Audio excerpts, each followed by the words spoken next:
So in this video, let's have a quick assessment of the female bony pelvis. There are three important conjugates in the female bony pelvis, which you can remember with the help of a mnemonic dot. D stands for the diagonal conjugate, O stands for the obstetric conjugate, T stands for the true conjugate, which is also known as the anatomical conjugate. So if you see this picture, all these conjugates are measured from a single point, which is our sacral promontory. So if the distance is measured from the sacral promontory to the lower border of the pubic symphysis, then it is called as the diagonal conjugate. If the distance is measured from the sacral promontory to the posterior surface of the pubic symphysis, then it is called as the obstetric conjugate. And if the distance is measured from the sacral promontory to the upper surface of the pubic symphysis, then it is known as the true conjugate or the anatomical conjugate. And the only clinically measurable conjugate among these three is the diagonal conjugate. And when we measure it clinically, it approximately comes across 13 centimeters. And if we subtract 1.5 centimeters, you will get the obstetric conjugate, which comes around 10.5 centimeters. And the true conjugate measures around 11.5 centimeters. And the most clinically significant conjugate among these three is the obstetric conjugate. Why? Because this is the narrowest portion, and this is clinically significant when it comes to the engagement of the fetal head.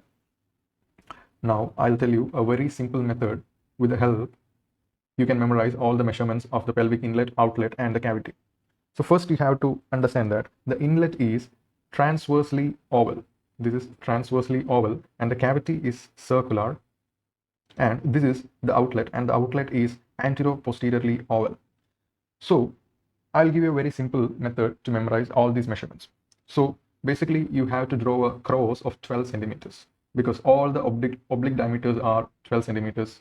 And the cavity is circular, so you know that the radius is same in all the directions. So the antero-posterior is also 12 centimeter, and the transverse diameter is also 12 centimeters. So basically, you have to draw a cross of 12 centimeters. So all these boxes are filled up by now, and you know that the inlet is transversely oval. So what does that mean? If it is transversely oval, the transverse diameter will be more than the antero-posterior diameter. So here you can write 13 centimeters, and here you can write 11 centimeters. And when we come to the outlet, it is antero-posteriorly oval. So what does that mean? The antero-posterior diameter will be more than the transverse diameter. So here you can write the 13 centimeters, and here you can write 11 centimeters. So basically, this completes this whole table.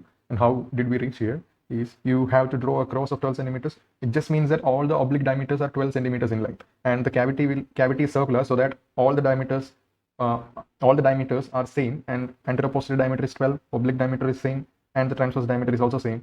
So basically, you have to draw a cross with 12 centimeters, and you have to understand that in the inlet, the transverse diameter is always higher than the antero-posterior diameter, and in the outlet, the antero-posterior diameter is more than the transverse diameters. That's it. Thank you.